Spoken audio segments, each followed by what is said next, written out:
Ada Mari, ah, dan sudah informasi lah. Angam mau informasi.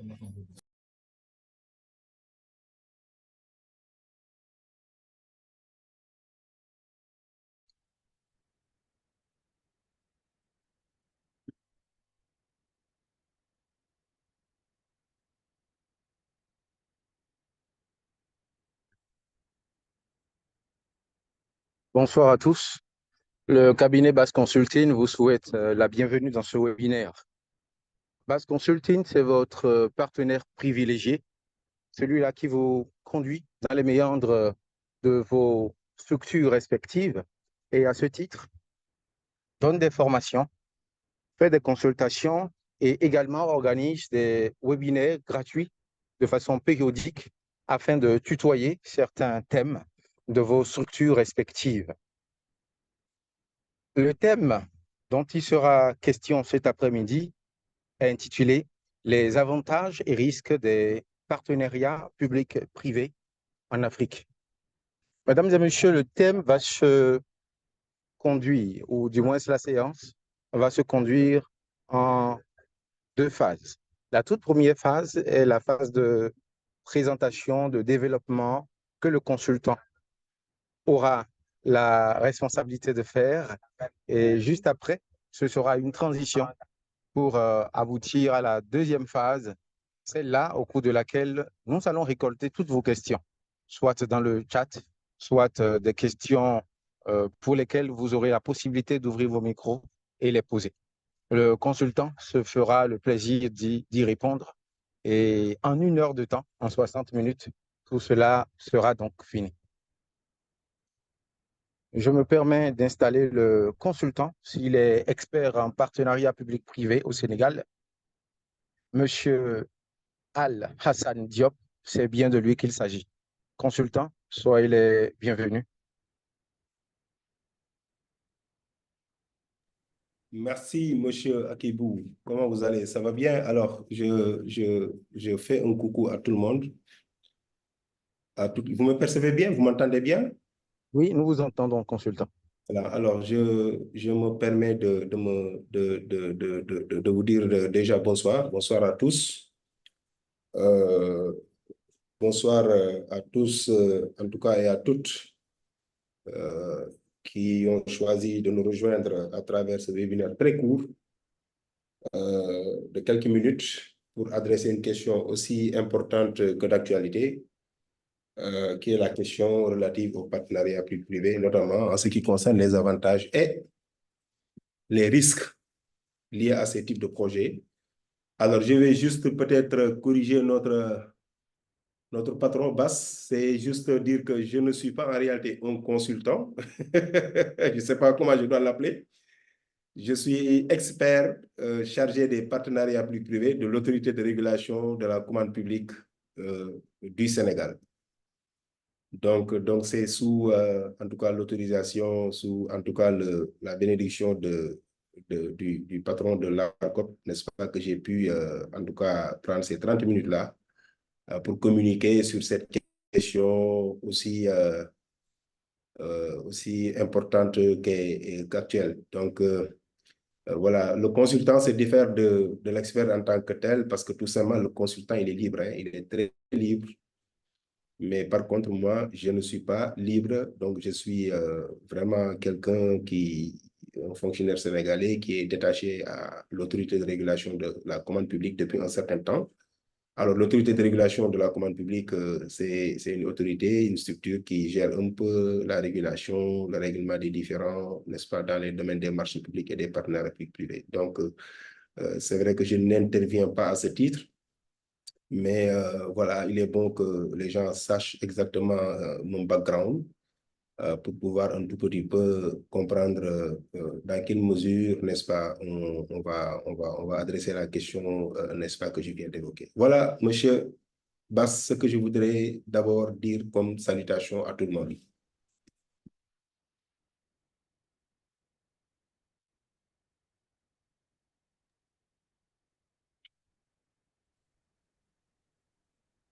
Merci, expert, vous êtes très bien reçu.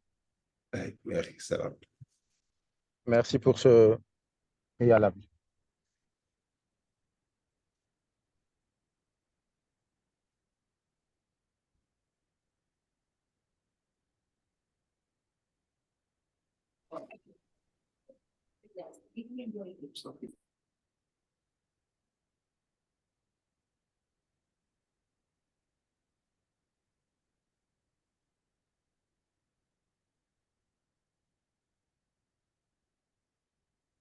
Le décor est très bien planté. La salle Zoom ouverte, l'enregistrement est lancé sur le thème donc que j'ai annoncé tout à l'heure, l'expert. L'expert, Voilà. on peut déjà l'entretenir.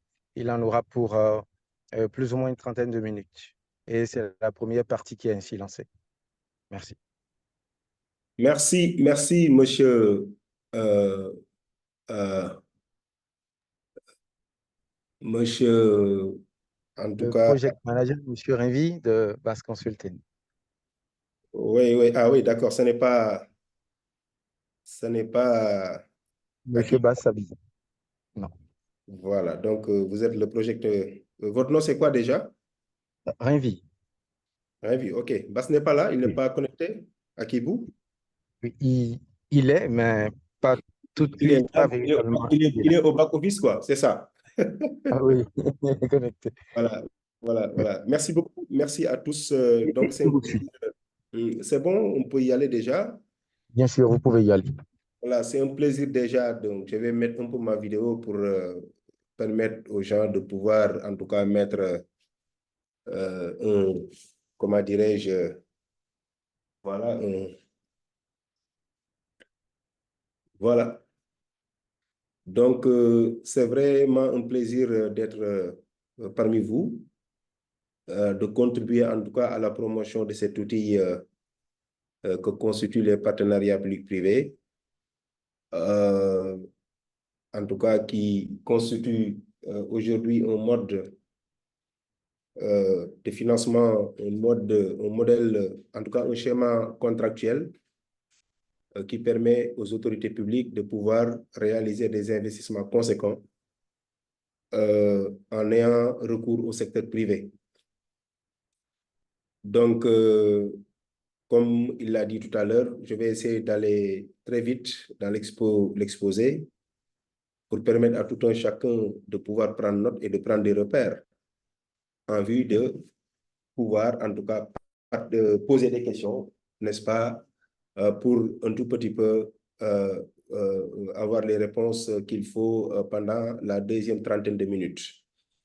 Alors, d'abord, la notion de partenariat public-privé, prenez note parce que là, je n'ai pas de support. En tout cas, les organisateurs m'ont dit qu'il n'y avait pas besoin de faire un support. C'est la raison pour laquelle je n'ai pas pu préparer un support. Mais notez déjà que le partenariat public-privé est un schéma contractuel de la commande publique en Afrique, à côté d'autres schémas contractuels qui existent, notamment les marchés publics, qu'on appelle quelque part maîtrise d'ouvrage public. Alors, le partenariat public-privé, comme je viens de le dire et je le répète encore une fois, c'est un schéma contractuel à la disposition des autorités publiques à côté d'autres schémas contractuels qui existaient déjà, comme les marchés publics, pour leur permettre en tout cas de réaliser leurs investissements, en tout cas de réaliser des projets d'investissement, des projets en tout cas pour la réalisation de services, n'est-ce pas, pour le bonheur des populations. Donc, ça, c'est la première chose qu'il faut retenir.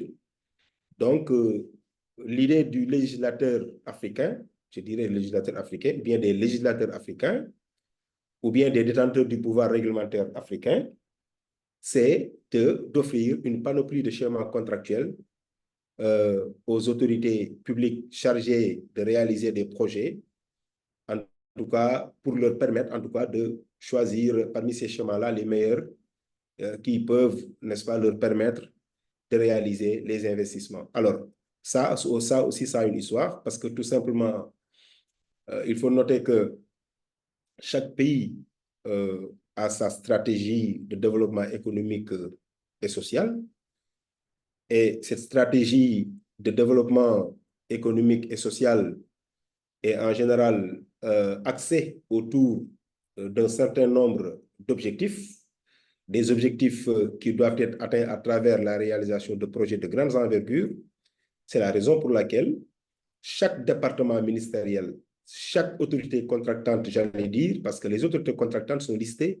Vous avez les sociétés nationales, les établissements publics, vous avez les sociétés anonymes à participation publique majoritaire, en tout cas, et j'en passe. Et chaque autorité contractante tire, en tout cas, de cette stratégie nationale de chaque pays, les projets, en tout cas, hérite des projets que cette autorité a la responsabilité de mettre en œuvre pour le bonheur des populations, pour l'intérêt général, pour le service public. Maintenant, si vous avez votre projet, il est important de comprendre que vous avez plusieurs schémas qui se présentent devant vous pour réaliser ce projet. Et parmi ces schémas-là, nous avons l'outil partenariat public-privé. Donc ça, c'est le propos introductif. Alors, la deuxième chose qu'il faut noter, c'est que les partenariats public-privés sont très anciens, mais les PPP ne sont pas nés en Afrique. Je crois qu'aussi loin que vous remontez dans l'histoire, aujourd'hui, vous vous rendrez compte que des projets de partenariat public-privé ont été initiés ailleurs et aujourd'hui, on fait le bonheur de ces populations, en tout cas, qui sont concernées. Je prends l'exemple de la Tour Eiffel. Aujourd'hui, tout le monde s'intéresse à l'aspect esthétique de la Tour Eiffel à Paris, mais derrière cette beauté, derrière ce monument, c'est en tout cas le génie français qui a été mis en exergue à travers les partenariats publics-privés.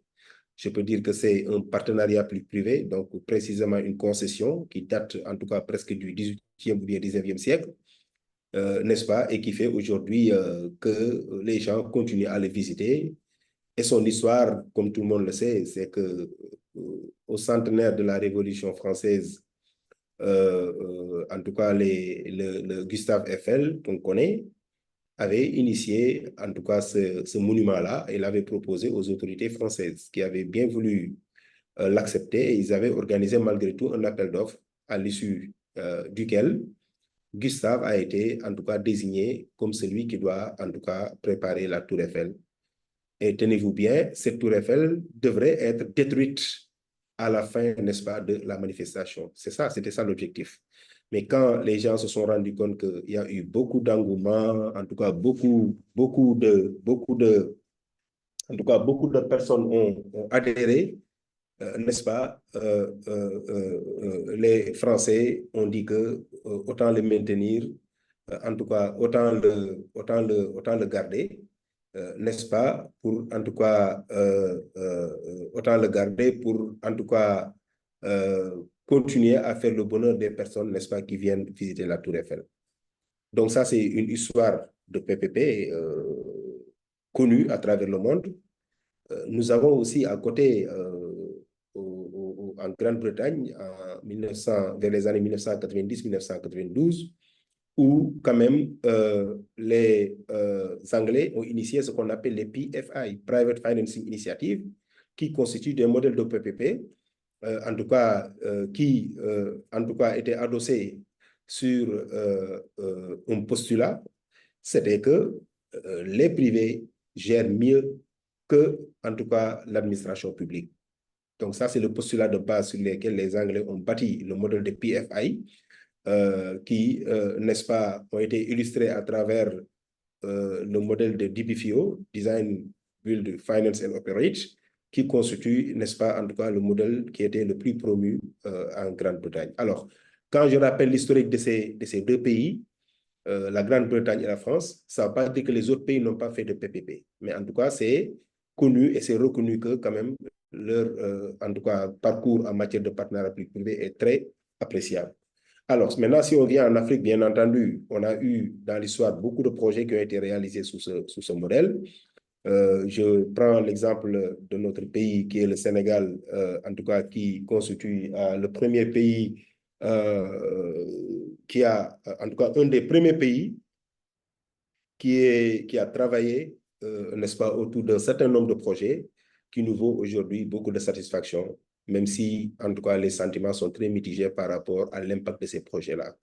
Mais je ne peux pas parler du Sénégal sans pour autant parler de l'UEMOA, l'Union économique et monétaire ouest-africaine, en tout cas qui avait initié une directive et une stratégie PPP, stratégie PPP et directive qui ont été adoptées, je crois, en 2022, qui fait aujourd'hui que l'Afrique de l'Ouest et constitue aujourd'hui un des pionniers de la promotion des partenariats publics-privés. Alors, au Sénégal, on a eu plusieurs de projets qui ont été réalisés.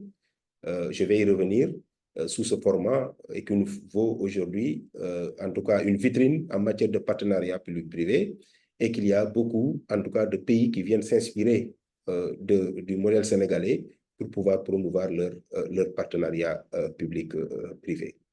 Alors, ceci étant dit, naturellement, un projet de partenariat public-privé, il est très complexe. Le choix de faire un partenariat public-privé aussi, comprenez que ça ne se décrète pas ex nihilo. On ne peut pas se lever un jour, voir un projet et dire que ce projet-là, je vais le réaliser en partenariat public-privé. La réalisation d'un projet dans l'un des schémas contractuels de la commande publique, parce que c'est comme ça qu'il y a l'ensemble des schémas contractuels qui existent et qui sont mis à la disposition des autorités publiques pour la réalisation, en tout cas de leur investissement, sont appelés des schémas de la commande publique. Donc, on parle de plus en plus de commande publique. D'ailleurs, c'est dans cette dynamique aujourd'hui que l'ARMP, où je sers, a changé, a fait sa mue. L'ARMP ne s'appelle plus ARMP, elle s'appelle maintenant Autorité de régulation de la commande publique. C'est un tout petit peu un basculement qui augmente les responsabilités de l'autorité de régulation de la commande publique aujourd'hui de beaucoup de pays qui non seulement adressent les questions concernant les marchés publics, mais aussi les questions concernant les partenariats publics-privés, parce que ce sont les deux instruments les plus promus, en tout cas dans les pays africains, à travers le monde, n'est-ce pas, de la commande publique. D'ailleurs, en France, vous pouvez rapidement vous en rendre compte, ils n'ont pas des textes distincts pour pouvoir distinguer la commande publique. Ils ont juste un code de la commande publique qui régit à la fois les partenariats publics-privés et les marchés publics et les autres contrats complexes. Alors, au Sénégal, je sais que c'est à l'image de beaucoup de pays en Afrique, nous avons pris le soin, le législateur en tout cas a pris, l'autorité a pris le soin de faire deux cadres juridiques différents. Un cadre juridique pour les partenariats publics-privés sous forme de loi, adossé à un code des obligations de l'administration qui date de 1965, qui a été réformé en 2006 et en 2022 récemment. L'autre texte sur la commande publique qui concerne les marchés publics, c'est le code des marchés publics, qui est un décret pris par le président, la plus haute autorité, le président de la République. Donc, ces deux schémas sont des schémas promus par les pays africains pour pouvoir réaliser leurs projets. Mais le choix de faire un PPP ne se décrète pas. Je viens de le dire et je le répète, il faut des études, il faut un avant-projet sommaire, il faut des études de préfaisabilité pour déterminer quel est le schéma qu'il faut appliquer à un projet. C'est comme ça qu'il faut le faire.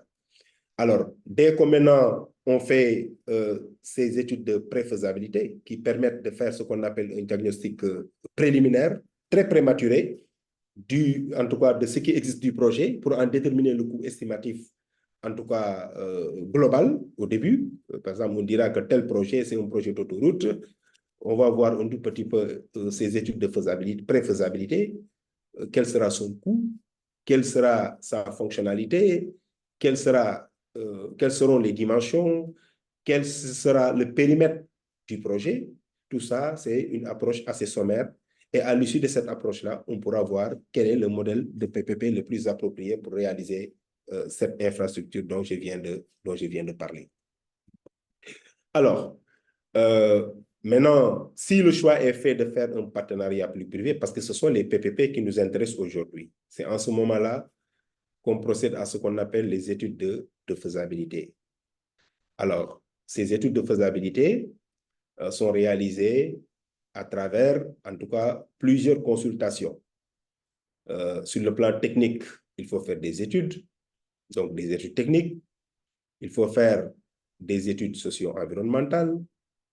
Il faut faire des études juridiques, il faut faire des études de marché, il faut faire des études financières, il faut faire un peu une simulation de la structuration contractuelle parce que quand on fait un partenariat public-privé, c'est que l'autorité publique a pris la décision de s'associer avec un opérateur privé pour la réalisation de l'investissement dont il est question.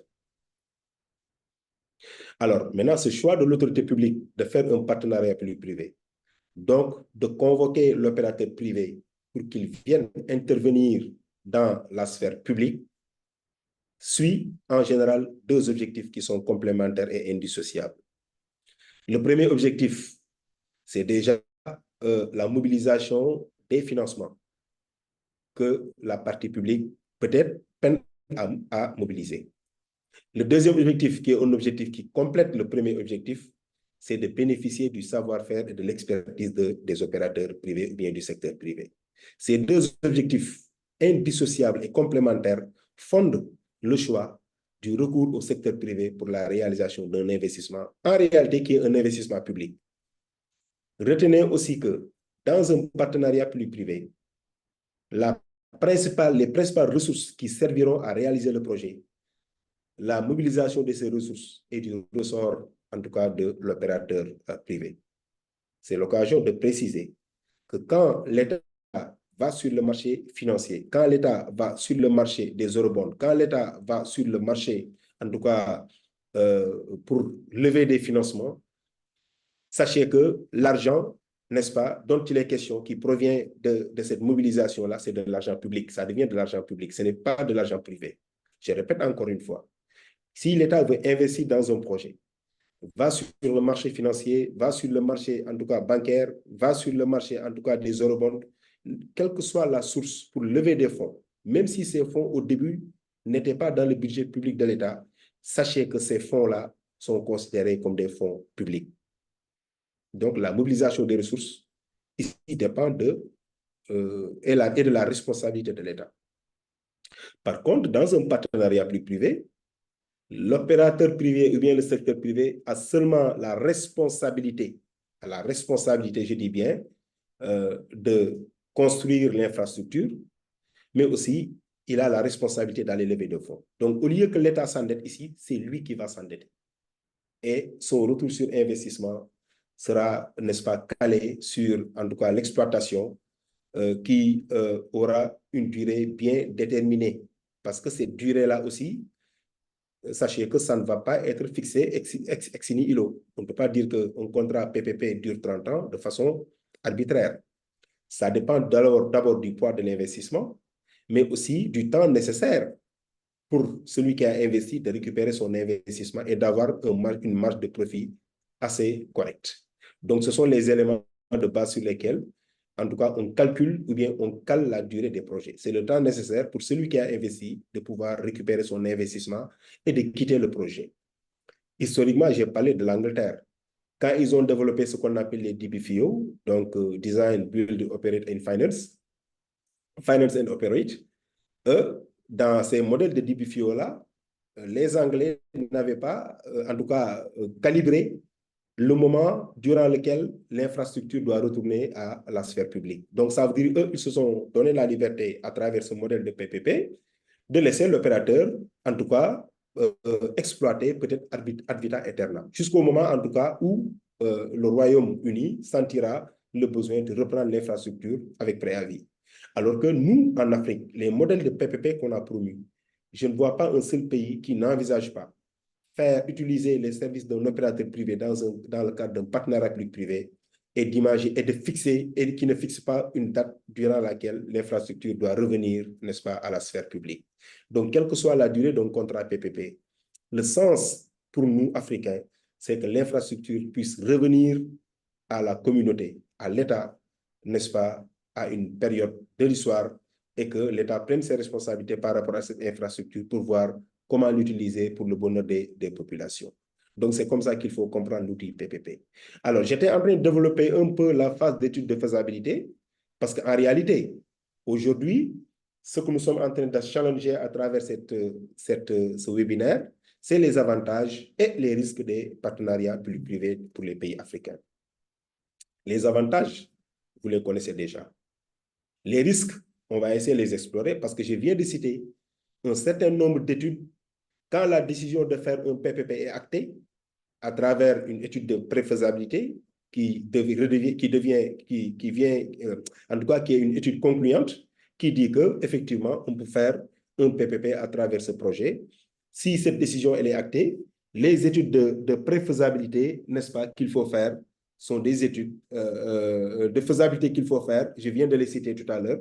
Donc, ce sont des études qui permettent, en tout cas, à l'opérateur, à la partie publique, de faire ce qu'on appelle les risques, d'étudier ce qu'on appelle les risques liés au projet.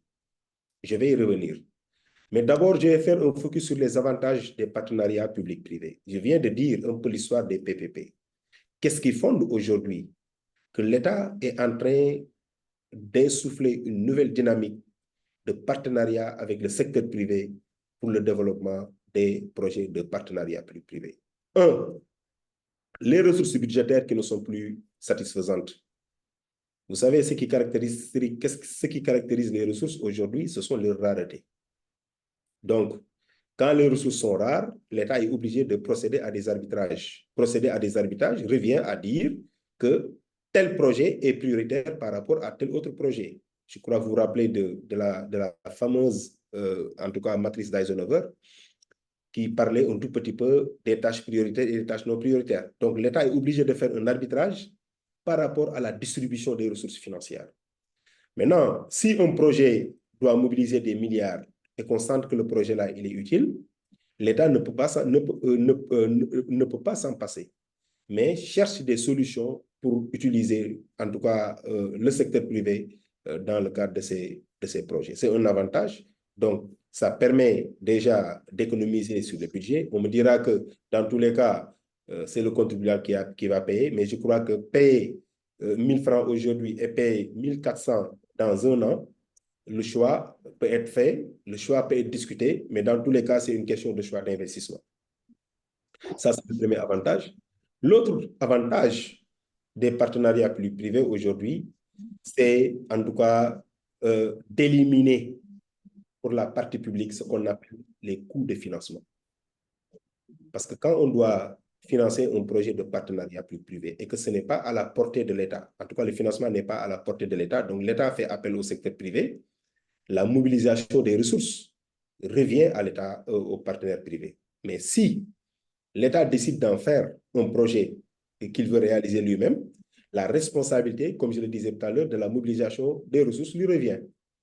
Et si cette responsabilité lui revient, naturellement, il va falloir aller chercher les moyens financiers nécessaires pour réaliser le projet pour le compte de l'État. Ça, c'est en l'absence de l'opérateur privé, si on ne décide pas de faire du partenariat public-privé. Mais si on prend cette option, en tout cas d'aller mobiliser des ressources, charges financières, il y a des coûts qui s'ajoutent même aux coûts intrinsèques du projet en CAPEX et en OPEX, en tout cas qui vont en tout cas s'ajouter sur cette mobilisation de ressources-là. Donc, si c'est l'État qui transfère maintenant la réalisation du projet à un opérateur privé, déjà la mobilisation des ressources n'est pas de son ressort, donc il y a des coûts de transaction qui vont être éliminés. La troisième chose qui me paraît aussi une chose assez importante, je regarde l'heure, 16h30, donc il faut qu'on fasse vite pour permettre aux uns et aux autres de pouvoir poser des questions. Donc, la troisième chose qui me paraît être très importante, c'est un petit peu l'efficience. Vous savez, un projet en marché public, le coût d'un projet en marché public n'est pas comparable avec le coût d'un projet en partenariat public-privé. Naturellement, le partenariat public-privé va être beaucoup plus cher pour un projet, en tout cas, qui pouvait se réaliser en marché public. Mais qu'est-ce qu'on nous dit? Le franc, le coût additionnel de l'opérateur privé doit être mesuré à l'aune de l'efficience que nous aurons à travailler avec l'opérateur privé. Donc, si, par exemple, de façon plus concrète, un projet pouvait coûter en CAPEX et en OPEX, quand je parle de CAPEX, ce n'est rien d'autre que ce qu'on appelle les charges d'investissement d'un projet. Quand je parle d'OPEX, ce n'est rien d'autre que les charges d'exploitation. Les deux coûts-là, jumelés, peuvent faire le coût intrinsèque d'un projet.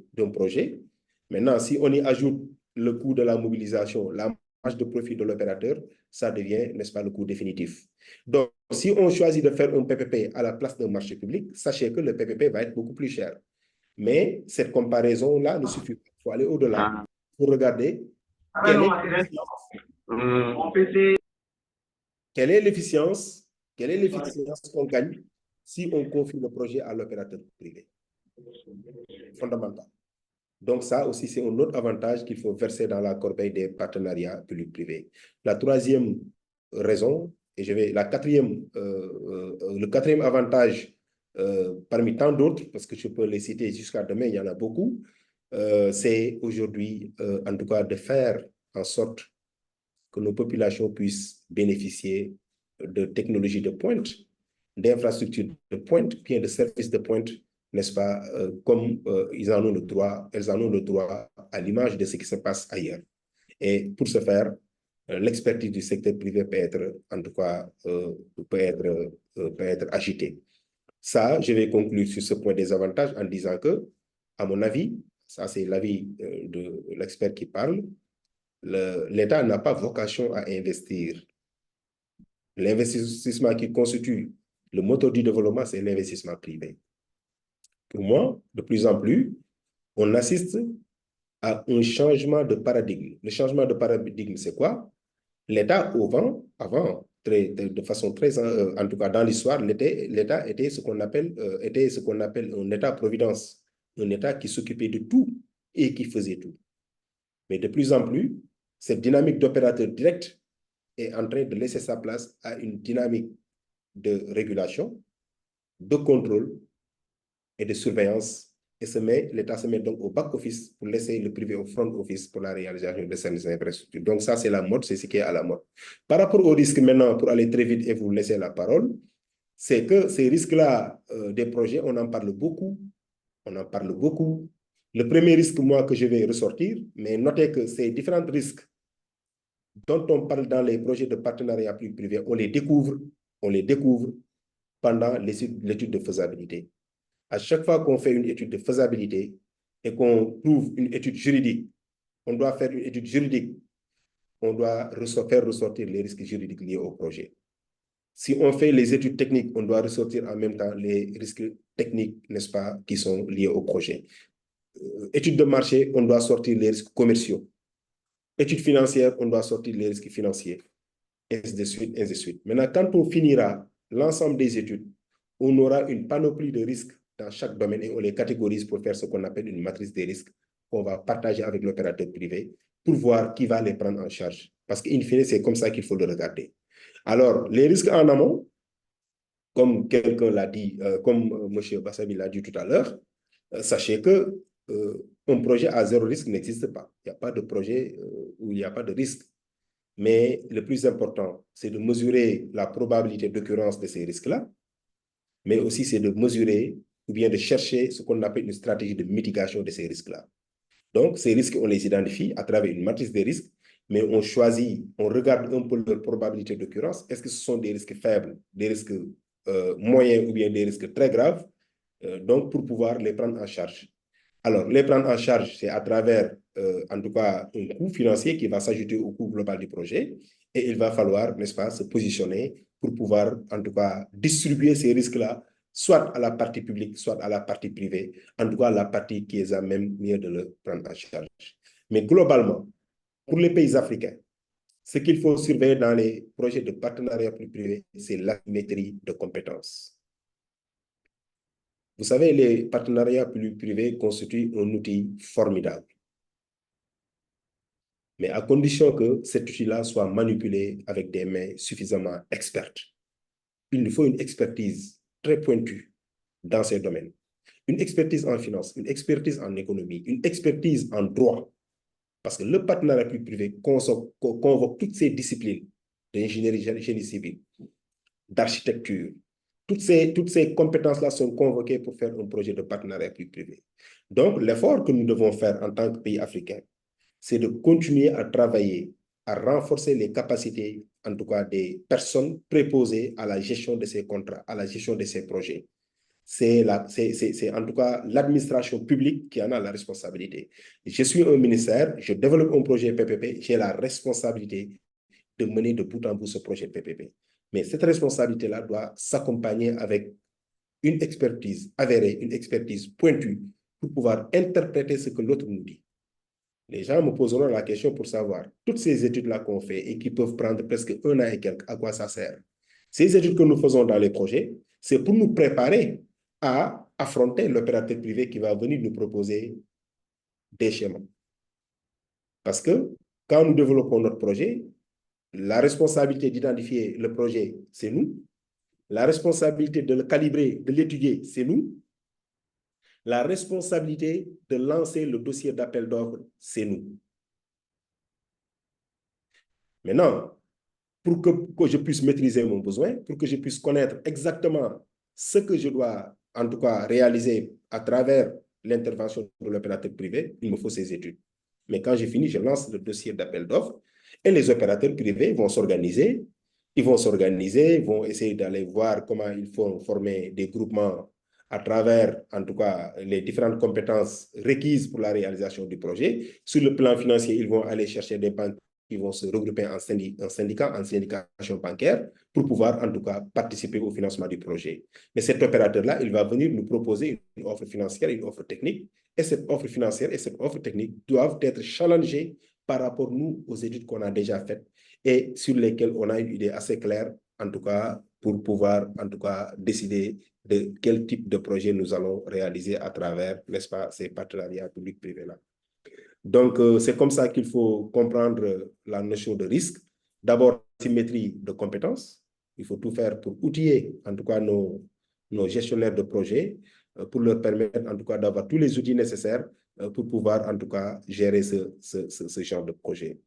L'autre risque, c'est que le partenariat public-privé, je suis en train de chercher, je ne suis pas en train de développer l'approche risque pendant les études. Je suis en train de voir un tout petit peu comment les pays africains doivent se comporter vis-à-vis de ces partenariats publics-privés. Et j'ai commencé par vous dire que c'est un outil cool, c'est un outil formidable, mais qu'il faut manipuler avec des mains expertes. La deuxième chose, c'est de surveiller les partenariats publics-privés.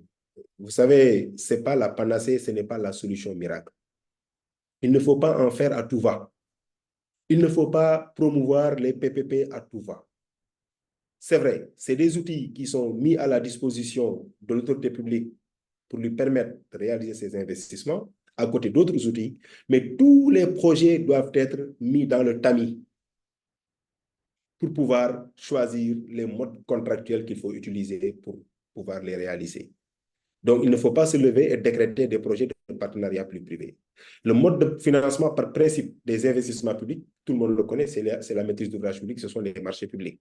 Le PPP, donc, va constituer une dérogation. Exceptionnellement, si je ne peux pas mobiliser les ressources financières à moindre coût, si je n'ai pas l'expertise, le projet est assez complexe, en tout cas vis-à-vis, en tout cas des compétences de l'autorité publique, voilà les deux raisons qui doivent fonder le recours au partenariat public-privé.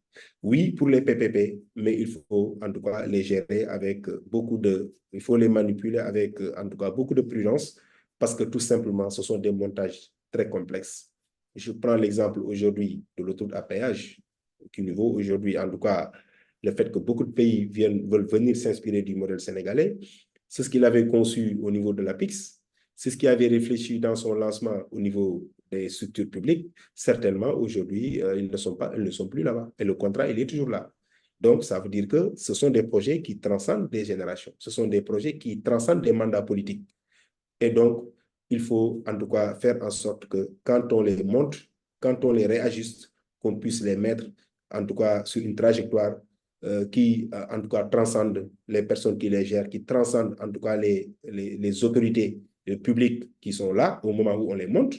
Tout le monde sait que l'autoroute à péage a été conçue et réalisée sous le régime du président Abdoulaye Wade.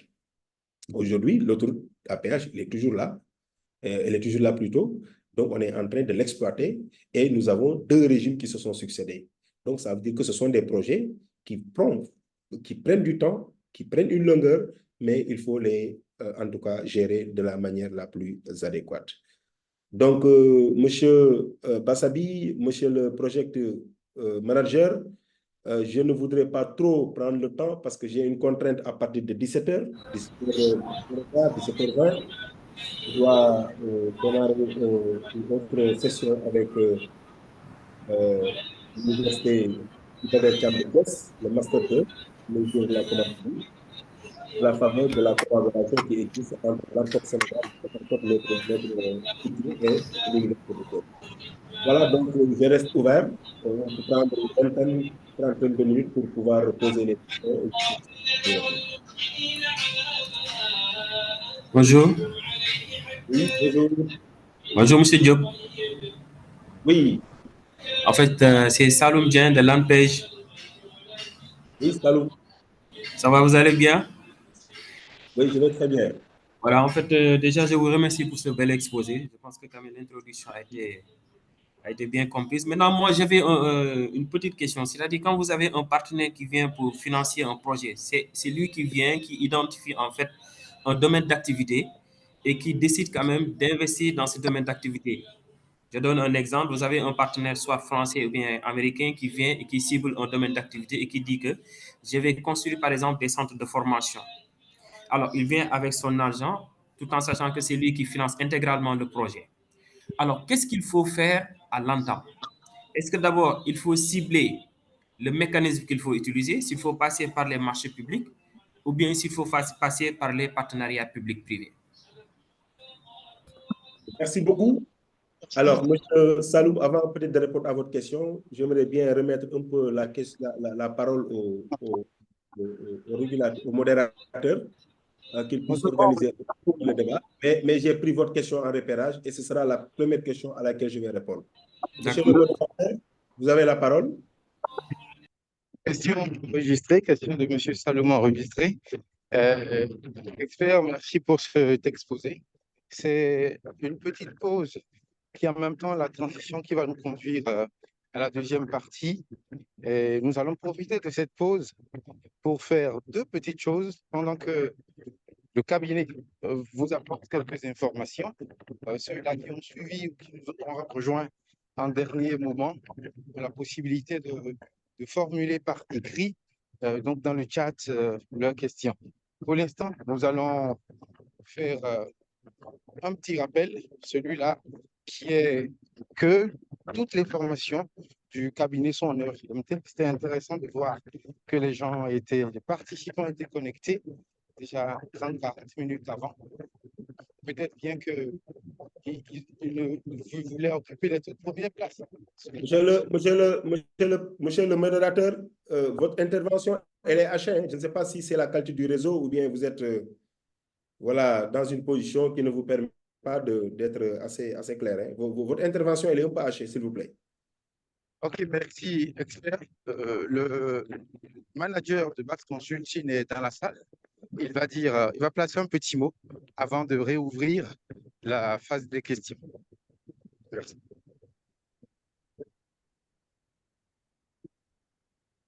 Monsieur Bassavi?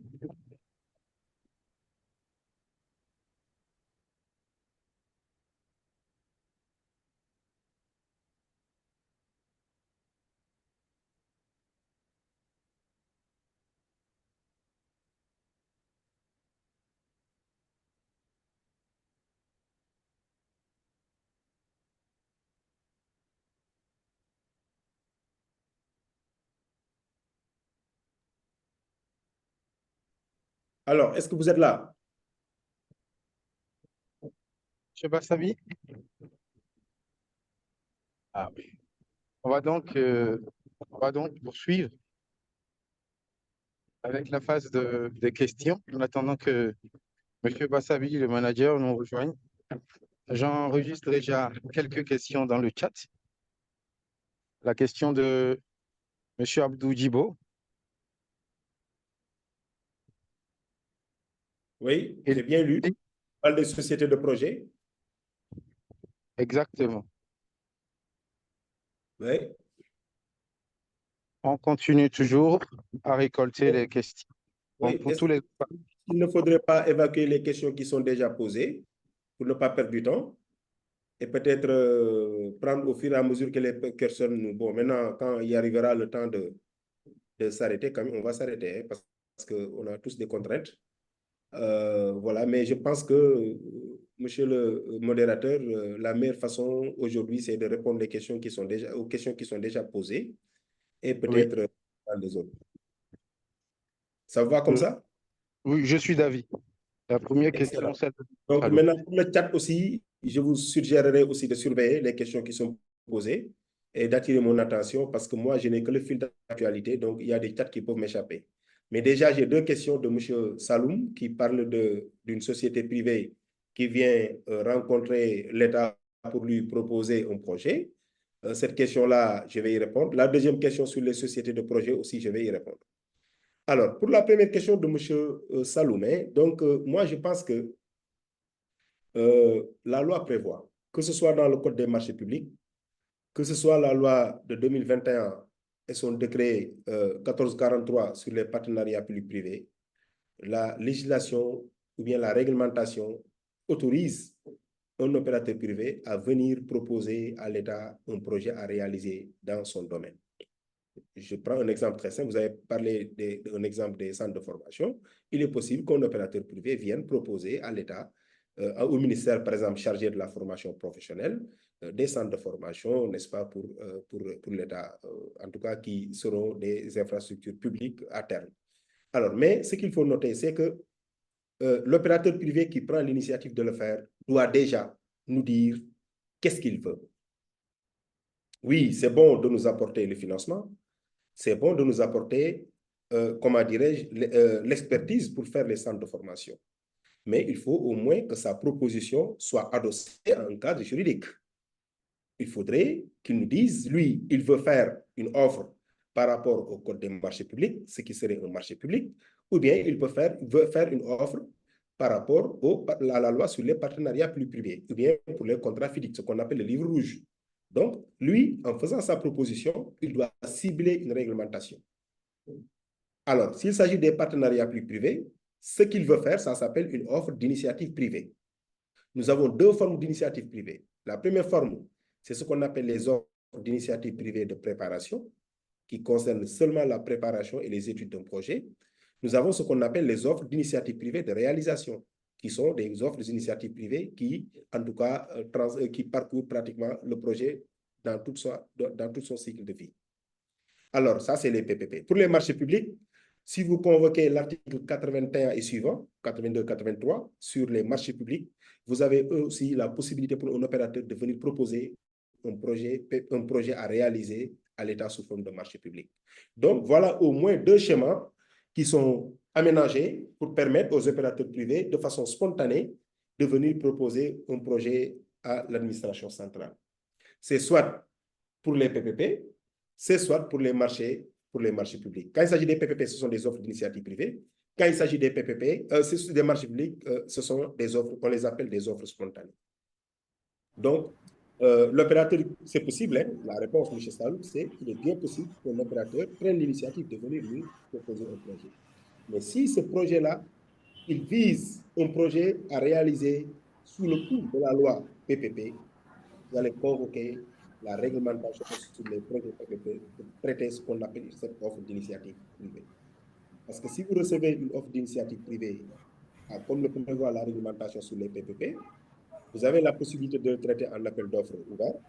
Vous avez la possibilité d'aller en entente directe avec l'opérateur. Les conditions, en tout cas, de réalisation de cette entente directe sont transcrites dans l'article 87, si je ne m'abuse, du décret 1443 relatif à la loi, au décret d'application de la loi sur les PPP.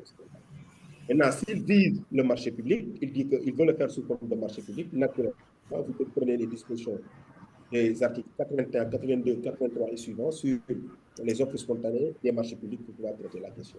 Mais tout dépend. Et s'il le propose aussi, l'autorité contractante n'a aucune obligation de donner suite favorable, n'est-ce pas, à sa proposition. Donc, c'est comme ça que, de façon, je pourrais répondre de façon très triviale sur cette question-là, pour dire que c'est bien possible, mais il faut qu'il nous précise s'il veut faire un PPP avec nous ou bien s'il veut faire un marché public avec nous. Dans tous les cas, la réglementation prévoit les deux cas. La réglementation est très claire là-dessus et vous le traitez sous cet angle-là. La deuxième question constitue les sociétés de projet. Vous savez, depuis 2021, nous avons une nouvelle loi sur les PPP. Parce que le Sénégal a une histoire. Avant 2004, on faisait déjà des contrats PPP. Vous le regardez un tout petit peu avec l'affermage de l'eau au Sénégal. C'est vrai que nous avons beaucoup d'Africains qui sont en ligne, mais j'essaie de vous expliquer pour donner en tout cas des exemples très concrets.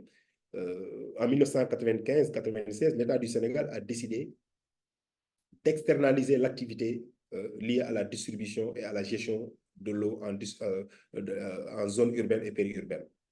Alors, cette volonté a été manifestée en 1996 par la création de ce qu'on appelle la SONES, qui est aujourd'hui une société de patrimoine, à qui on a versé tout le patrimoine hydraulique. Et à partir de la SONES, il fallait chercher un opérateur qui va distribuer l'eau, qui va gérer l'eau sous forme de partenariat privé, bien plus précisément sous forme d'affermage. Donc, mais quand on faisait ce texte-là, quand on faisait ces projets-là, en réalité, il n'y avait que de la réglementation sectorielle. Il n'y avait que le Code des obligations de l'administration de 1965. C'est à partir de 2004 que le Sénégal a eu sa première loi sur les PPP, spécifique aux PPP, qui a permis de réaliser l'autoroute à péage, le contrôle de la charge à l'essier et d'autres projets. En 2014, on a connu une réforme pour introduire la notion de PPP à paiement public à travers ce qu'on appelle la loi de 2014-09, qui constitue la loi sur les PPP à paiement public au Sénégal, parce qu'avant, on ne connaissait pas la réalisation des projets, en tout cas dans ces domaines-là, éducation, santé et j'en passe. Et en partie de 2021, le Sénégal a réformé. Mais cette réforme, pour répondre à votre question, a consacré ce qu'on appelle la création de sociétés de projet pour tout type de PPP. Une société de projet, c'est une société dédiée à l'exploitation d'un projet. Sa durée de vie, elle est calculée en fonction de la durée de vie du contrat. Vous la créez après l'attribution du contrat, donc c'est la responsabilité de l'opérateur privé. Après l'attribution du contrat, vous avez la responsabilité de la créer, de lui donner des attributions pour qu'elle conduise le contrat de bout en bout et à la fin du contrat, cette société de projet doit disparaître. L'avantage de ce type de financement, c'est que c'est ce qu'on appelle chez nous les financiers, c'est ce qu'on appelle le project financing ou bien le financial project. C'est un modèle de financement qui met en scène une société dédiée à l'exploitation du projet. On considère que les fonds qui vont servir à réaliser le projet sont des fonds typiquement privés. Peut-être qu'il peut y avoir une dose de subvention d'investissement de la part de l'État ou bien une subvention d'équilibre pendant l'exploitation, mais principalement les fonds proviennent de l'opérateur privé. Et il est bon de les sécuriser. Et dans une société de projet concret, ce qu'on appelle le project financing, je le répète encore une fois, le recours aux actionnaires de la société de projet est limité. Vous êtes M. Ba, vous achetez des actions dans la société de l'autoroute à péage. Si vous faites du project financing, le recours en cas de faillite est très limité. Les prêteurs ne peuvent pas recourir à vos actifs au-delà du projet.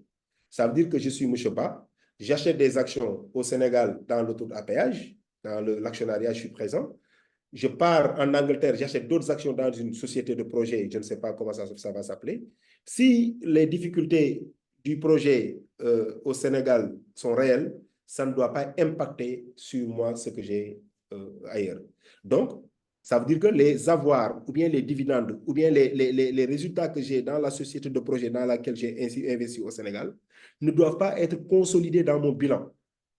C'est-à-dire qu'on ne le voit pas si moi, M. Ba, en tant qu'entreprise qui achète des actions, ou bien en tant qu'individu qui achète des actions, parce que vous allez faire des états financiers, cela ne va pas figurer dans, n'est-ce pas, mon bilan consolidé, en tout cas pour tout ce que j'ai. Donc ça, c'est entre autres, les avantages d'une société de projet. De la même manière, aujourd'hui, Eiffage, qui a été attributeur du contrat de PPP au Sénégal, si Eiffage fait du project financing, c'est-à-dire du financement par société de projet, les problèmes, les difficultés que connaît Eiffage, ou bien quel que soit le pays, l'entreprise qu'on choisit en Angleterre ou bien en France, ne vont pas détecter, ne vont pas impacter sur le projet au Sénégal. Donc, ça veut dire que tout est limité dans la société de projet. Aussi bien les actionnaires limitent leurs actions dans la société de projet, aussi bien que les banques qui financent aussi ne peuvent pas recourir aux actionnaires au-delà de la société de projet. Donc voilà un tout petit peu ce que je voudrais, parce qu'on est un peu coincé par le temps. Je sais qu'il y a à manger et à boire, mais quand même, voilà, je vais tenter tant bien que même de répondre. Monsieur le modérateur, vous avez pu repérer d'autres questions? expert. J'ai pu repérer d'autres questions. Elles sont bien nombreuses cet après-midi. Nous allons évoluer dans l'ordre de priorité.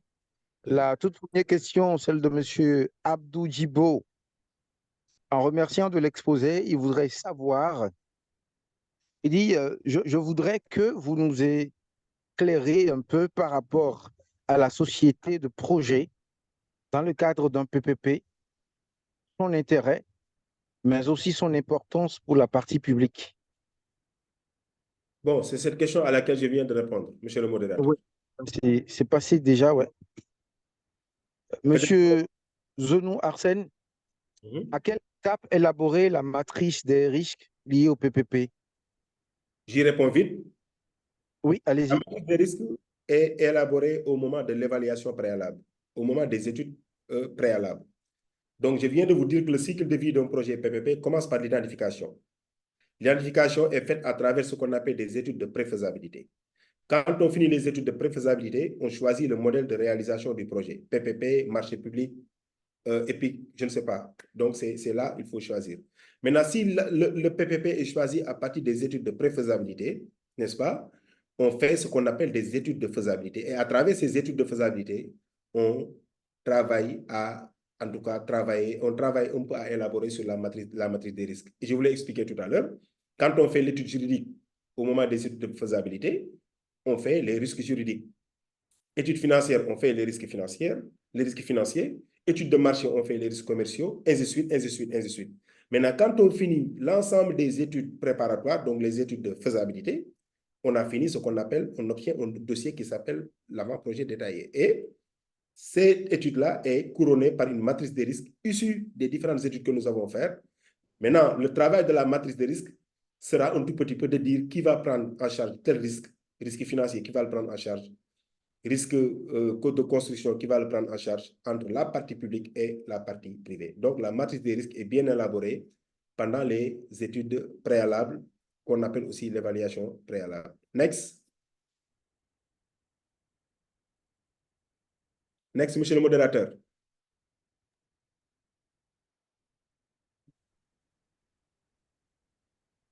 Monsieur le modérateur, vous êtes là? Oui, Bonjour. j'espère. Je suis bien là. J'ai dit next question. Alors, on a perdu quelques minutes là. Nous en avons perdu quelques-unes. La question, j'annonçais, de M. Daoudaka, il dit, peut-on aller vers des PPP pour les moderniser? Si oui, quel type de PPP? Peut-on aller vers les PPP pour les moderniser? Oui. Pour moderniser quoi? J'avoue que la question elle n'est pas ambiguë, hein? plus ou moins complète. Parce que pour les PPP, nous avons... Allô? Pour les formes de PPP, nous en avons deux. Nous avons les PPP à paiement public et les PPP à paiement partagé. Moderniser les marchés alimentaires. Monsieur le modérateur. Allez-y, on vous écoute. J'ai dit que face aux problèmes auxquels sont confrontés nos marchés, peut-on aller vers des PPP? Si oui, quel type de PPP? Excellent. Alors oui, il faut aller vers les PPP, mais de façon très prudente. Quel type de PPP? Nous avons deux formes. Nous avons deux grandes familles, PPP à paiement public et PPP à paiement par les usagers. Selon le pays où on se trouve, les appellations peuvent différer. D'accord? Vous allez en Guinée, on parle de délégation de services publics. Vous allez peut-être au Congo, on parle de même chose. Au Sénégal, jusqu'en 2021, on parlait de délégation de services publics. Mais les délégations de services publics ne sont rien d'autre que les PPP à paiement par les usagers, notamment la concession, l'affermage et la régie intéressée. Donc, ça, c'est une famille de PPP qui est la famille la plus ancienne en réalité. Quelque part, dans certains pays, on appelle ça aussi les PPP concessifs. Pourquoi on les appelle les PPP concessifs, M. K? C'est parce que tout simplement, la concession constitue le modèle le plus ancien et le plus abouti des PPP à paiement par les usagers. Les autres formes, que sont la régie intéressée et l'affermage, sont des modèles dérivés de la concession. Ça veut dire que la concession a été créée parce que dans la concession, aussi bien la mission de conception, de construction, de financement de l'infrastructure, de son entretien et de sa maintenance, ces missions-là sont confiées à l'opérateur privé. Mais dans l'affermage et la régie intéressée, nous avons à peu près ce qu'on appelle des contrats d'exploitation. avec possibilité pour l'affermage de faire ce qu'on appelle du CAPEX. En tout cas, extension de l'investissement, en tout cas, augmentation de la taille de l'investissement. Donc, ce sont ce qu'on appelle les PPP à paiement par les usagers. Maintenant, les PPP à paiement public, ce sont les contrats qui s'adaptent plus dans les domaines de l'éducation, dans les domaines de la santé, dans le domaine de l'environnement, mais aussi dans le domaine de la justice. Dans ces 4 domaines, il est plus conseillé en général de caresser, en tout cas, la famille des PPP à paiement public. Pourquoi? Parce que ce sont des projets dans lesquels il est très difficile d'envisager un PPP à paiement par les usagers. Parce que la frontière étanche entre les 2 familles de PPP, c'est qui rémunère l'opérateur. L'opérateur, dans tous les cas, investit son argent, mais la difficulté, c'est qui va lui rembourser son investissement. Est-ce que c'est l'État? Si c'est l'État, à travers des paiements budgétaires, on parle de PPP à paiement public. Si maintenant c'est les usagers, comme nous, dans le cadre de l'autoroute à péage, on parle de PPP à paiement par les usagers. C'est ça la frontière étanche entre les deux. C'est vrai qu'il y a d'autres caractéristiques qui permettent de les différencier, mais la frontière principale, c'est que les uns, c'est l'État. Pour la première famille, PPP à paiement public, ou bien contrat de partenariat, quelle que soit son appellation, ou bien marché de partenariat, les paiements de l'opérateur proviennent du budget public. L'État dit que chaque année, je vous verse 20 milliards, vous avez investi 100 milliards, au bout de 5 années, vous allez partir. Si c'est un PPP à paiement par les usagers, c'est le contraire. Les paiements des usagers, n'est-ce pas, proviennent, les paiements de l'opérateur proviennent des personnes qui utilisent les services. Maintenant, si vous avez un projet, il faut regarder le caractère marchand du projet. Si c'est un service pour lequel les usagers sont disposés à payer le service, le problème ne se pose pas. Vous cherchez la piste des PPP à paiement par les usagers. Maintenant, si c'est un service, par exemple, je réfléchis à haute voix, vous ne pouvez pas demander à un opérateur de venir vous construire un lycée dans votre localité, un grand lycée avec plusieurs milliards, et demander aux élèves de rembourser. Comme usager, ce n'est pas possible. Donc, ça, c'est l'État qui se substitue aux usagers pour pouvoir payer le projet.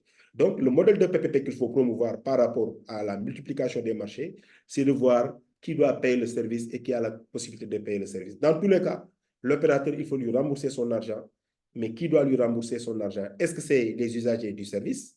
Est-ce que c'est l'État, n'est-ce pas, qui doit, en tout cas, pouvoir aller dans le truc là? Alors, monsieur le modérateur, vous en avez encore pris combien? J'espère que nous avons encore 5 minutes. Nous accordons 5 minutes encore. Et nous avons une bonne dizaine de questions. Nous allons... Il faut qu'on aille vite, hein, parce que là, je suis... Allez-y rapidement. Oui, monsieur Faïbas, bon, qui se présentait juste, lui n'a pas de question. Monsieur Sall, il dit quelles sont les similitudes ainsi que les différences qui existent entre le marché public et le projet de PPP. Les différences entre le marché public et les différences entre le marché public et les projets de PPP. OK. La différence qui existe entre les marchés publics et les projets de PPP. Exact. Alors, pour les marchés publics, le financement est public. Le financement, il est public. Donc, l'État a son budget, l'État a ses fonds et décide de réaliser un investissement et fait appel à un opérateur privé pour lui demander de faire. Et la responsabilité de la conception, la responsabilité en tout cas de la réalisation de l'infrastructure, du design et tout, c'est la responsabilité de l'État, de la partie publique. C'est ça un marché public. Maintenant, de plus en plus, on parle de maîtrise d'ouvrage public avec EPC. EPC, ça signifie Engineering, Procurement and Construction, qui sont promus aujourd'hui par beaucoup de pays comme la Chine, comme la Turquie, comme le Maroc même, l'Inde aussi. Il y a aussi maîtrise d'ouvrage public avec EPC et ONM. ONM, ce n'est rien d'autre qu'Operating and Maintenance. Mais dans tous les cas, sachez que dans le marché public, la mobilisation des ressources financières qui contribuera à la réalisation du projet est peut-être du ressort de l'administration publique. Ce sont des fonds publics qui sont utilisés. Donc, c'est l'État qui a son argent, qui utilise l'expertise du privé pour la réalisation d'un investissement. C'est ça un marché public. Pour le PPP, les fonds qui sont utilisés pour la réalisation du projet sont principalement des fonds privés. Maintenant, tout ce que l'État peut mettre dans un projet PPP en matière de contribution, ce sera une contribution sous forme de subvention, comme c'est le cas pour l'autoroute à péage. Ou pour le contrat initial qui quitte en tout cas Pikine jusqu'à Diamniadio, l'État a consacré des financements, en tout cas pour pouvoir, comment dirais, subventionner l'infrastructure. Mais sachez que entre les marchés publics et les PPP, il faut d'abord identifier à qui appartient l'argent qu'on investit dans le projet, d'où provient l'argent. Maintenant, si c'est un PPP, comme je viens de le dire, l'opérateur privé aura non seulement la responsabilité de réaliser le projet, mais aussi de chercher les financements nécessaires, bien entendu, sous le contrôle de l'État pour pouvoir réaliser le projet. Et c'est lui qui va rembourser la dette, n'est-ce pas, liée à, n'est-ce pas, cette mobilisation de ressources pour la réalisation du projet. Donc, fondamentalement, je ne pourrais pas trop détailler parce qu'on est confronté à un problème de temps, mais c'est comme ça, un peu, de façon très étanche, qu'il faut séparer les marchés publics des partenariats privés. Toujours est-il que ce sont des contrats de la commande publique. Autre question? Merci. Bonjour, monsieur Diop. Des questions, Oui, nous allô? en avons encore, mais là, nous allons malheureusement devoir fermer la salle. Nous allons laisser, je prendrai le soin de laisser ici l'adresse Google par laquelle vous pouvez contacter le cabinet et nous rejoindre. Vous avez la possibilité d'avoir toutes les programmations déjà des prochains webinaires, mais également les prochaines programmations sur Monsieur le les... modérateur, je pense qu'il est possible aussi rapidement d'évacuer les questions qui sont déjà posées, rapidement, et puis voilà, je pourrais complètement, voilà, Parce que, évacuer. oui, D'accord. parce que moi, depuis, j'ai levé la main pour une question, quoi. Je vais donc, expert, si vous voulez bien, je vais donc lire toutes les questions. Voilà, très bien. de ma Monsieur proposition. Diop, on va répondre à votre question, ne vous en faites pas. Très bien, je vais lire toutes les questions très rapidement. Voilà. Monsieur Top, Lisez-les tous. sa question est celle-ci. Je voudrais acheter des actions à la société de projet. À Oui. votre avis, quelles sont les garanties me permettant de dire que la dite société sera rentable? OK. Deuxième question. Je poursuis. Monsieur Assoba, sa question est celle-ci. Je souhaiterais compléter la réponse donnée par... Non, ce n'est pas une question. Des compléments, ça viendra peut-être après, mais les questions sont prioritaires. Monsieur Faïbas, il dit, vous avez parlé de l'autorité à péage au Sénégal. On est en train d'assister à des embouteillages énormes, ce qui montre que l'autoroute est bien rentable. Parallèlement, on assiste souvent à une révision des tarifs de paiement. Est-ce que vous pensez que les études de préfaisabilité ont été bien faites pour la partie publique? L'État ne pouvait-il pas gagner beaucoup plus? Ou autrement dit, les tarifs ne pouvaient pas être plus revus à la baisse? Ça fait une série de 3 questions, mais très bien exposées.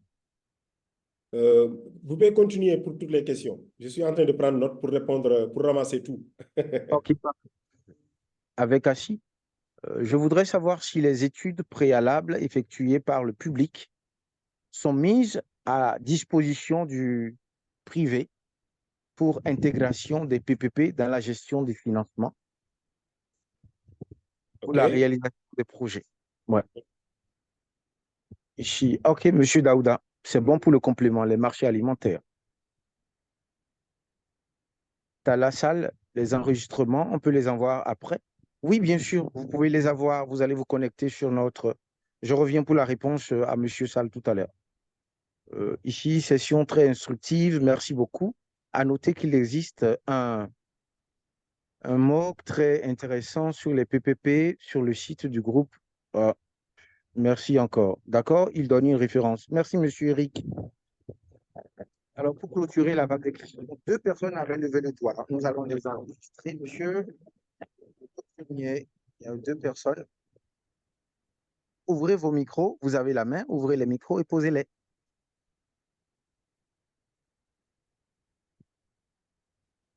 Oui, oui, bonjour, moi c'est Moustapha Diop. Très bien, allez-y. Oui, ma question est pour sélectionner une entreprise privée.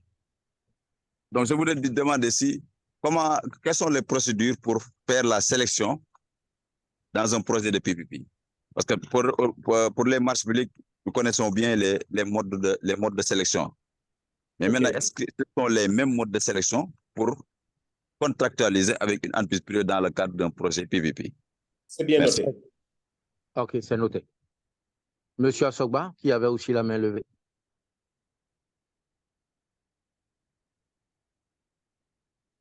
Votre micro, vous pouvez l'activer. Allô, vous m'entendez? Oui, quand vous serez encore plus audible. Allô, allô, allô, Oui, monsieur allô? Assogba. Oui, mais moi, je ne voulais pas poser une question, mais je voulais juste compléter la réponse du consultant par rapport à la première question, au premier intervenant, si vous permettez, hein. Non, permettez donc, bon, puisque il s'agit ici d'un complément, je souhaiterais que nous donnions priorité aux questions entre-temps posées et qui n'ont pas encore D'accord. eu de réponse. Merci beaucoup de la D'accord. compréhension. Excellent. Merci. Donc, j'ai une série de questions. J'ai bien noté, hein, même celui qui vient d'écrire dans le chat là, qui parle de PPP remboursable par les usagers. Oui. Je l'ai. Alors, acheter des actions dans une société de projet, ça dépend. Si une société de projet, dans le cadre d'une société de projet, on fait ce qu'on appelle du private equity, c'est-à-dire une société non cotée en bourse, naturellement, ce n'est pas compliqué. On donne la valeur de l'action et puis les gens qui sont intéressés se souscrivent et puis on sélectionne. Mais par contre, si c'est une société, ce qui est très rare d'ailleurs dans les sociétés de projet, en tout cas qui font les PPP, si c'est une société qui est cotée en bourse, bien entendu, il faut utiliser les procédures de la bourse pour pouvoir acheter ces actions-là. Mais c'est très rare. Donc, moi, je pense que toutes les sociétés de projet qui sont mises en place dans le cadre des PPP ne sont pas des sociétés cotées en bourse. Donc, on fait ce qu'on appelle du private equity. Alors, rentabilité de l'autoroute à péage, oui, bon, c'est un débat. C'est rentable. Est-ce que l'État n'aurait pu gagner? Vous savez, moi, en tant que financier, ce que j'ai toujours dit et que j'ai soutenu, c'est que, voilà, quand quelqu'un investit son argent, c'est parce que tout simplement, voilà, il le fait à ses risques et périls. Ça peut être rentable, comme ça peut ne pas être rentable. Donc, aujourd'hui que c'est rentable, donc moi, je pense que le plus important, c'est la qualité du service public, n'est-ce pas, qui fait aujourd'hui que si vous voulez vous déplacer, que vous puissiez vous déplacer en tout cas dans les meilleurs délais et que vous ne soyez pas coincé dans les embouteillages, comme c'est le cas avant l'autoroute à péage. Mais, comme vous avez dit, effectivement, ça ne veut pas dire que les études de faisabilité ont été un ventre mou, parce que tout simplement, vous savez, au moment où quand on fait les études de préfaisabilité, les études de faisabilité, pour envisager ce qu'on appelle le niveau de trafic ou bien le niveau de demande, on se base sur des hypothèses, hein, on se base sur des hypothèses économiques très claires qui nous permettent en tout cas de faire un lissage dans l'avenir et, n'est-ce pas, dire que voilà comment ça va se passer. Maintenant, si aujourd'hui ce qu'on avait envisagé est dépassé, je crois que c'est de bonne guerre. Et de temps en temps, je crois que l'État a prévu des jalons pour pouvoir en tout cas renégocier avec l'opérateur privé, comme c'est le cas. Parce que moi, quand j'étais directeur des PPP, j'avais entamé des négociations en 2018 sur l'autoroute à péage, négociations qui ont abouti presque en 2022 et qui ont permis la baisse des tarifs, en tout cas de Dakar à AIBD, de 3 000, on est à 2 000 maintenant. Ça a permis aussi l'ouverture du capital à hauteur de 25%. Ça a permis aussi l'éclairage de l'autoroute à péage. Maintenant, comme j'ai l'habitude de le dire, l'œuvre humaine étant perfectible à l'infini, il est possible de continuer, en tout cas, à presser pour pouvoir, en tout cas, minimiser les effets néfastes et maximiser en tout cas, les effets positifs, n'est-ce pas, de cette autoroute à péage. Alors, études préalables mises à disposition de l'opérateur. Vous savez, les études préalables, c'est nous. C'est sur cette base qu'on conçoit nos cahiers de charges pour pouvoir lancer notre appel d'offres. Mais bien entendu, quand on finit de lancer l'appel d'offres et qu'on choisit un opérateur, naturellement, il hérite de toute la documentation liée au projet pour lui permettre de réaliser le projet. Donc ça ne pose pas un problème, d'autant plus que ces études-là sont intégrées dans le coût global du projet. Alors, pour la procédure de sélection d'un projet de partenariat public-privé, vous avez deux formes de procédures. Nous avons ce qu'on appelle les procédures de droit commun, qui constituent principalement, qui tournent autour de l'appel d'offres, avec préqualification ou non, avec un appel d'offres en 2 étapes ou non. C'est ce qu'on appelle les procédures de droit commun. À côté de ces procédures de droit commun, nous avons ce qu'on appelle les procédures dérogatoires. Les procédures dérogatoires dans le cadre des PPP sont au nombre de 4, en tout cas pour notre législation au Sénégal. Et je crois que c'est un peu ce qui est partagé un peu partout. Nous avons l'appel d'offres restreint, nous avons l'appel d'offres avec concours, nous avons le dialogue compétitif, nous avons l'entente directe. C'est ce qu'on appelle les procédures dérogatoires consacrées en tout cas par le cadre juridique du Sénégal. Et je crois que quand on parcourt beaucoup de cadres juridiques à travers l'Afrique, n'est-ce pas, ce sont ces régimes dérogatoires-là qui existent. Donc voilà un peu les deux procédures qu'on peut utiliser. Maintenant, si on fait une procédure de droit commun, il faut recueillir en tout cas l'avis de la structure qui est chargée du contrôle a priori. Maintenant, s'il s'agit d'une procédure dérogatoire, il faut recueillir l'autorisation de la structure en charge, n'est-ce pas, du contrôle a priori. Donc, avis et autorisation, il y a un écart. Investissement non rentable, oui. Vous savez, ça dépend des clauses contractuelles. Vous savez, dans les risques des projets, nous avons ce qu'on appelle les risques d'exploitation. Et en général, les risques d'exploitation dans un contrat de PPP à paiement par les usagers sont transférés à l'opérateur privé. Ça veut dire qu'il investit à ses risques et périls. Alors, il investit à ses risques et périls, ça suppose que quand il accepte d'investir, il est, n'est-ce pas, d'accord qu'il peut gagner comme il peut perdre. Donc, si ces risques d'exploitation-là sont totalement supportés par l'opérateur privé, l'État n'a rien à faire. Il a investi à ses risques et périls. Par contre, si un certain niveau de plafond lui est garanti, par exemple dans le cadre de ce qu'on appelle les GRM, n'est-ce pas, les garanties de revenus minimales, on dit à l'opérateur, si vous exploitez l'infrastructure, les usagers au moins vont vous payer 1000. Si vous prenez ce risque-là étant partie publique, bien entendu, s'il y a un manque à gagner de la part de l'opérateur, il vous appartient de le combler. Mais si ces risques-là sont entièrement supportés par l'opérateur privé, c'est à lui de prendre ses responsabilités parce qu'il a investi à ses risques et périls. Voilà, monsieur le modérateur, j'ai tenté de ramasser toutes les questions pour pouvoir y apporter des réponses. Comme vous dites, maintenant les réponses pourront se poursuivre parce que nous sommes déjà à 17h20 et peut-être on aura l'occasion, on aura d'autres occasions d'adresser ces questions dans un webinaire gratuit comme celui-là. Voilà, je vous rends la parole et remercie tout le monde de l'écoute. Et bien entendu, je reste disponible, n'est-ce pas, pour en tout cas les différentes questions. Les contacts de M. Bassavi sont disponibles. Merci beaucoup. Merci beaucoup, expert. Vous avez très bien parcouru les différentes questions posées. Votre mot de fin, il est très, très bien fait. Quand vous vous rassurez que vous serez disponible, c'est que le cabinet, il est aussi bien au profit de tous les participants, tous les responsables de ces structures-là qui font confiance au cabinet Bass Consulting.